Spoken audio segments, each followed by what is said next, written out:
Hello, welcome to all of you. This is CA Mukesh Soni. मैं आज आपके लिए लाया हूँ जो कि पहले से ही 3 अप्रैल को कुछ रिलीफ दिया था गवर्नमेंट ने। तो उसमें मैं एक छोटा सा पार्ट जो इंटरेस्ट जो एप्लीकेबल होगा जीएसटी 3 वे में, उसके ऊपर थोड़ा आपका फोकस करना चाहता हूँ। So let's start. देखिए यहाँ पे जैसे कि एक ये टेबल में दिख रहा है, हमारा ड्यू डेट तो एक्सटेंड हो गया है जीएसटीआर 3B का। अगर हम यहाँ पे ऊपर ऊपर देखें, यहाँ पे फेब टू अप्रैल तक का, तो इसको यहाँ पे इन्होंने गवर्नमेंट ने जो नोटिफिकेशन जो रिलीफ निकाला था उन्होंने 30 to 36 में 3 अप्रैल को, और एक सर्कुलर निकाला था 136/2020, उसको ही मैंने यहाँ पे एक्सप्लेन करने की कोशिश की है। तो जीएसटीआर 3B जो अप टू 1.5 करोड़ होगा, उसके लिए ड्यू डेट जो उन्होंने ड्यू डेट नहीं एक्सटेंड किया है, वी कैन से कि हमें रिलीफ दिया है। एक्चुअल ड्यू डेट नहीं एक्सटेंड किया है।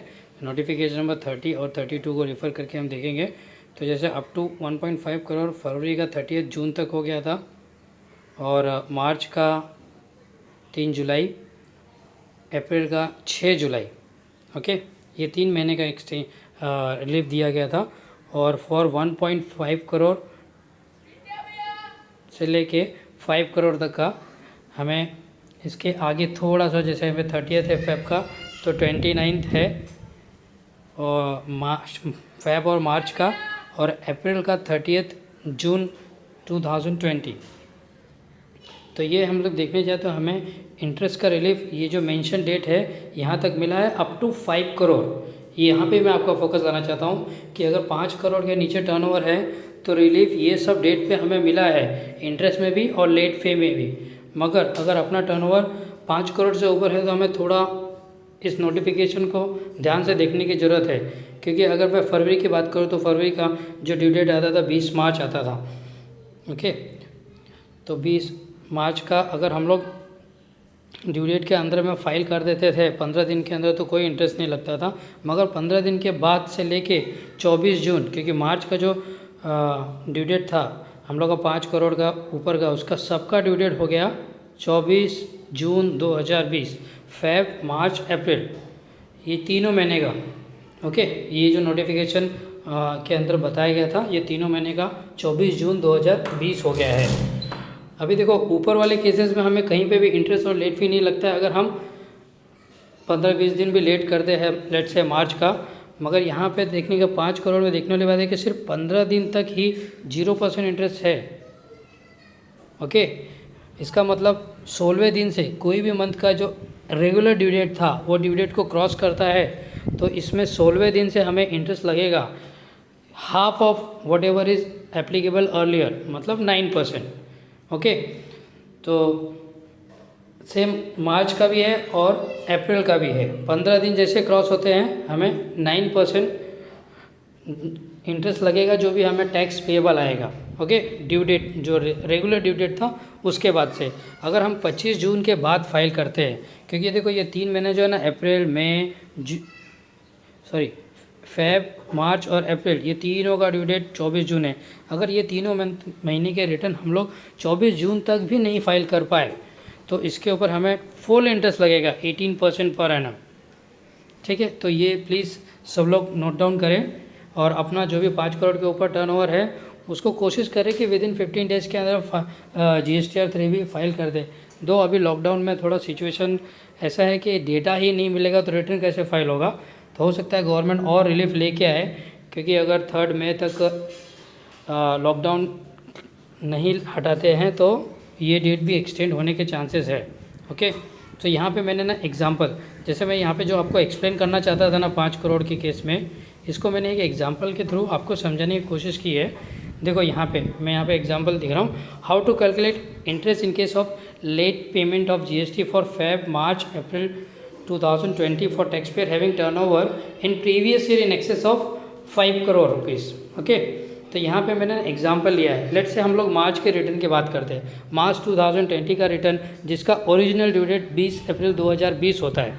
ओके, अगर मैं ये रिटर्न मार्च का जो 20 अप्रैल होता है उसको अगर मैं 4 मई को फाइल करता हूँ, ओके, मतलब उसमें जो भी मेरा टैक्स का पेमेंट आता है जीएसटी का, तो वो मेरा 13 डेज़ डिले हो गया, तो इसमें मुझे रिलीफ मिलेगा। यहाँ पे मैंने देखो बताया रिलीफ मिलेगा हमें, हाँ, तो इंटरेस्ट यहाँ पे नील लगेगा। अभी सेकंड केस, अगर यही मार्च का रिटर्न मैं 21 मई को फाइल करता हूँ, तो जैसा कि मैंने प्रीवियस स्लाइड में बताया 15 डेज तक मुझे 0% इंटरेस्ट है, उसके बाद से 9%। तो देखो यहाँ पे अगर मैं 21 मई को फाइल करता हूँ तो मेरा 31 दिन का डिले हो गया, तो यहाँ पे मुझे फर्स्ट 15 डेज तक कोई इंटरेस्ट नहीं लगेगा। रिमेनिंग जो 16 डेज है उसमें मुझे 9% इंटरेस्ट पे करना पड़ेगा, मतलब 4.5% CGST एंड 4.5% SGST। वही सेम मार्च मंथ का, मैंने मार्च मंथ का एग्जांपल लिया। अगर मैं 21 जून को फाइल करता हूँ, 62 डेज़ का डिले हो गया, तो यहाँ पे मुझे फर्स्ट 15 डेज़ के लिए कुछ नहीं लगेगा, मगर रिमेनिंग जो 47 डेज़ है उसमें मुझे 9% इंटरेस्ट पे करना पड़ेगा।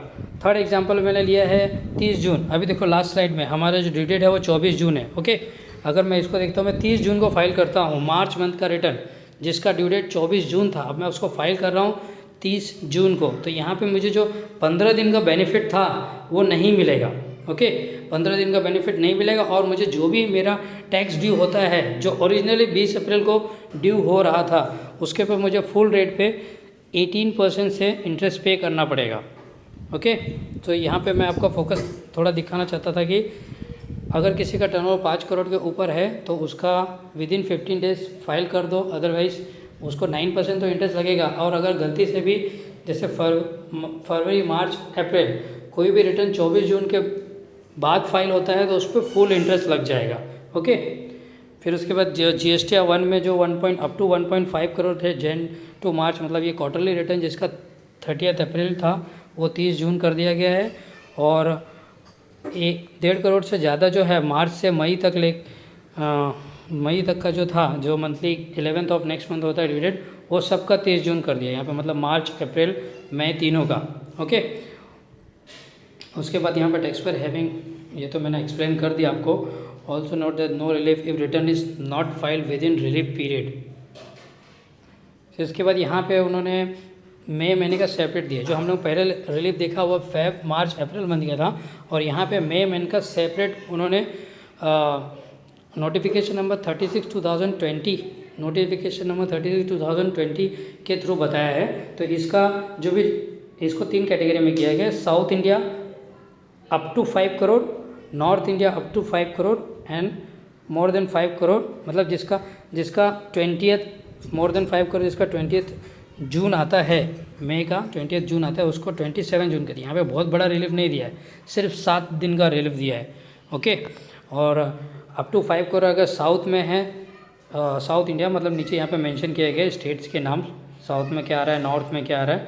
Okay, in case of May they have extended due date of the return, and in any other case they have given only relief with respect to late fee, penalty and interest, no extension of due date of earlier month। यहाँ पे proper extension है। Okay, मई का 12 जुलाई किया है south में, और north में 14 जुलाई किया है, और 5 करोड़ से ज़्यादा रहेगा अक्रॉस द इंडिया तो सबका 27 जून कर दिया है। ठीक है, मेरा ये शॉर्ट जो मेरा जो फोकस था इसके ऊपर कि भाई यहाँ 3B फाइल करें टाइम पे और क्या इंटरेस्ट पेनल्टी लगेगी। मे बी आपको ये लेक्चर हेल्पफुल रहेगा। Thank you very much for watching our channel. Please subscribe करें, और लगता है कि ये कुछ काम का है तो शेयर भी करें। Thank you.